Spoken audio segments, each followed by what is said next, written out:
पाकिस्तान के सबसे बड़े एयरपोर्ट जो हाल ही में ऑपरेशनल हुआ था, 2-3 माह गुजर गए हैं, उस एयरपोर्ट पे कोई ज्यादा फ्लाइट ऑपरेशन शुरू नहीं हो सका। उसकी रीजन क्या है, इस पे पाकिस्तानी मीडिया तो कम बात कर रहा है, लेकिन इंटरनेशनल मीडिया इस पर खासी बात कर रहा है, तनकीद कर रहा है। पाकिस्तान के 3 बड़े एयरपोर्ट्स ऐसे हैं जहाँ पर मशीन बड़े लेवल पे लगाई जा रही है। उसकी वजूहत क्या है? कोयटा के लिए जो फ्लाइट ऑपरेशन है, टिकट्स काफी महंगी हुई है। इसमें कितनी रियलिटी है? अस्सलाम वालेकुम नाज़रीन, मैं हूँ आदिल निज़ामी और आप देख रहे हैं मेरा डिजिटल चैनल।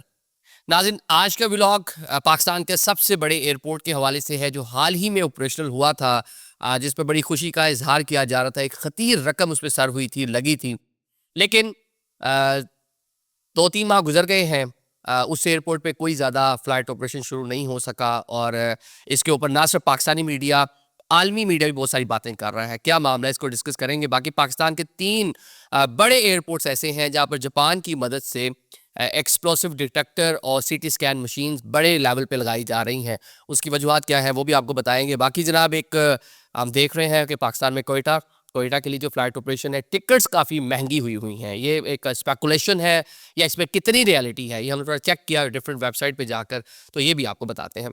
सबसे पहले जनाब, 24 करोड़ डॉलर्स की खतीर रकम से गवादर इंटरनेशनल एयरपोर्ट बना, जिस पर हमने भी खुशी का इजहार किया। प्राइम मिनिस्टर ने भी बड़ी उस पर बातें की, कहा कि यहाँ पे इसको ट्रांजिट प्लेस बनाएंगे, 4 लाख के करीब सालाना यहाँ पे पैसेंजर जो हैं उनको हम डील करेंगे। जहाज़ जो दुनिया के मुख्तलिफ रीजन में जा रहे होंगे यहाँ आकर रिफ्यूलिंग कर सकेंगे।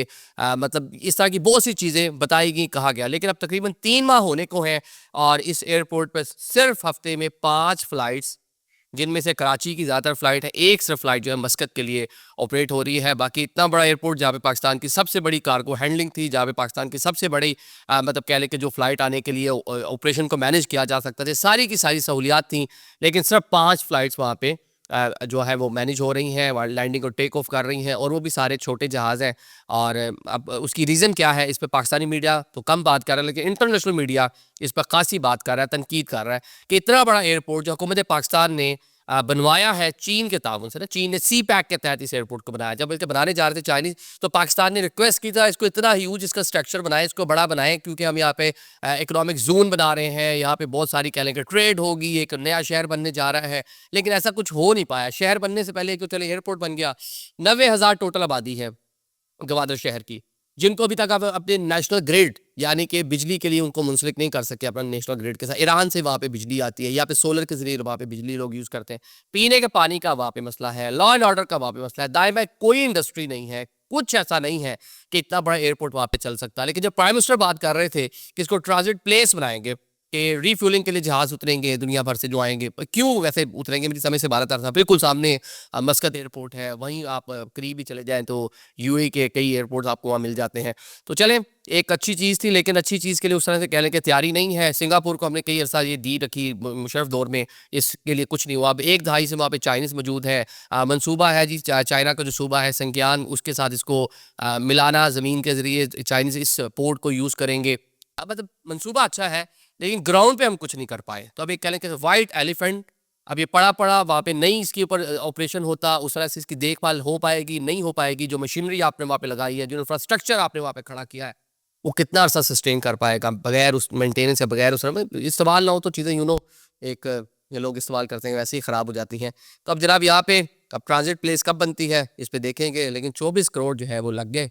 सेकेंडली जनाब, पाकिस्तान के 3 एयरपोर्ट्स, जिसमें कराची, मुल्तान और फैसलाबाद का एयरपोर्ट शामिल है, जापान के ताउन से 2.2 यन, 2.2 अरब यन जो जापान की करेंसी है, इतनी खतीर रकम से जनाब यहाँ पे जो एक्सप्लोसिव डिटेक्टर्स हैं वो लगाए जाएंगे, सिटी स्कैन मशीन्स लगाई जाएगी, जो कार्गो हैंडलिंग है उसको भी स्कैन किया जाएगा, जो पैसेंजर बैगेजेस है उसको भी स्कैन किया जाएगा। तो ये जरा मंसूबा शुरू किया गया है ताकि जो सिक्योरिटी के मामलात हैं, आने जाने वाली जो चीज़ें हैं, जिस तरह माफियाज या ड्रग्स या इलीगल चीज़ों की ट्रांसपोर्टेशन, उसको रोकने के लिए शुरू किया गया है। मतलब पहले भी यहाँ पे लगी हुई हैं सारी की सारी चीज़ें, लेकिन मज़ीद जदीद मशीनें इन 3 एयरपोर्ट्स पर इंस्टॉल की जा रही है। कराची तो वैसे भी उसको हम वुसअत दे रहे हैं, रन में भी वहाँ पे एक बड़ी कर रहे हैं A380 के लिए। और मुल्तान एयरपोर्ट बहुत बिजी एयरपोर्ट हो गया आपका। मिडल ईस्ट बहुत सारी फ़्लाइट, सऊदीया, यूएई, इतना पैसेंजर है। आप फैसलाबाद पाकिस्तान के एक इकोनॉमिक हब कह लें, छोटा इकोनॉमिक हब कह लें, कि वहाँ पे इंडस्ट्री बहुत ज़्यादा है, कपड़े की सनत बहुत ज़्यादा है, तो वहाँ से भी बहुत ज़्यादा फ़्लाइट ऑपरेशन हो गया। तो उसको मद्देनज़र रखते हुए इन जगहों पे सारी की सारी चीज़ें की जा रही हैं। नाज़रीन, बलूचिस्तान की भी हमने बात की, तो चंद दिन से खबरें थी, आपने देखा रकनी बार खान, डेरा गाजी खान से आगे बसों से उतार कर लोगों को मारने के वाक़यात बलूचिस्तान में जो एक इंसर्जेंसी है, हालात ख़राब हैं, अमन अमान के मसाइल हैं। लोगों ने नया रूट जो पहले भी रूट था कि जनाब सिंध के रास्ते, सिंध से आप बलूचिस्तान में दाखिल हो, मतलब जनूबी पंजाब में आए ना और उधर से चले जाएँ, तब उस रूट का इस्तेमाल करना शुरू किया। वहाँ भी सिक्योरिटी के मसाइल हैं, लंबा ट्रैवल, बस जो मालकान है वो भी डर रहे हैं, पैसेंजर भी डर रहा है। तो इन दिनों में जनाब चंद दिनों में कराची से कोयटा के लिए जो फ्लाइट थी, 72,000 रुपए का वन वे टिकट, 70,000 रुपए का वन वे टिकट लोगों ने खरीदा। इस पर बड़ा शोर बचा, चैम्बर्स चीखी, जो कामकाज करने वाले लोग हैं, जो बिजनेसमैन हैं, जो लोग अपनी जॉब्स के लिए ट्रैवल करते हैं, वो लोग चीखे, यार ये क्या ड्रामा है, मतलब 72,000 रुपए का वन वे टिकट, इतना तो दुबई का टिकट नहीं है जितना आपने यहाँ का कर दिया। तो उसके ऊपर जनाब वहाँ की जो सूबाई असम्बली है वहाँ भी करारदाद वगैरह आई, लेकिन जब इसके ऊपर हमने रिसर्च किया, हमने मुख्तलिफ वेबसाइट्स पे जाके देखा, दो एयरलाइंस मुझे नजर आई, एक फ्लाइजिना और सेकेंडली पाकिस्तान इंटरनेशनल एयरलाइन, जो कराची से कोयटा के लिए अपनी परवाजें भरती हैं, उड़ान भरती हैं। हमें तो टिकट नज़र आया 17,000, 18,000 का, 20,000, 21,000 का वन वे, बल्कि फ्लाई जिला का रिटर्न टिकट मैं देख रहा था, ये बल्कि आप देखें स्क्रीनशॉट जो है, ये 32,000, 33,000 रुपये का टिकट है। मतलब रिटर्न टिकट फ्लाई जिला आपको ऑफर कर रहा है। तो ये एक हाइप थी, ये स्पेसिफिक उन डेज के अंदर था जब बिल्कुल ही आप कह लें कि रास्ते बंद हो गए, लोगों ने वहाँ जाना, मतलब कह लें कि बाय रोड डरने लगे, लोगों ने अपना वो वाला कम्यूट छोड़ दिया, नए रास्ते, जिस तरह मैंने बताया कि वो पुराना रास्ता ही है वो भी, तो उसको लोग यूज़ करना शुरू हो गए हैं। फिर कॉन्वॉय की सूरत में सिक्योरिटी फोर्सेस आपके साथ होंगी, तो देन आप बसेस आपकी जाएंगी कॉन्वॉय बनाकर। तो ये सारे मामला थे, तो लोगों ने डरते हुए जनाब इसको, वो ज़्यादा पैसेंजर आया, तो उसकी वजह से कुछ दिन के लिए तो ये ऊपर गए रेट। लेकिन आज जो हमने PIA की भी वेबसाइट चेक की और ये भी चेक की, एक स्पेकुलेशन कह लें, लेकिन बलूचिस्तान असम्बली में भी इस पर बात हुई है, चैम्बर्स इस पर बात कर रही हैं, तो शायद वो फॉर टाइम बिंग ये हुआ होगा। लेकिन अभी आज की डेट में, आज जब मैं आपसे बात कर रहा हूँ, उस टाइम ये हालात नहीं थे। 17 में 16 से 20,000 की रेंज में, 32 से 40,000 की रेंज में आपको रिटर्न टिकट मतलब कहने के मिलता था। Thank you so much.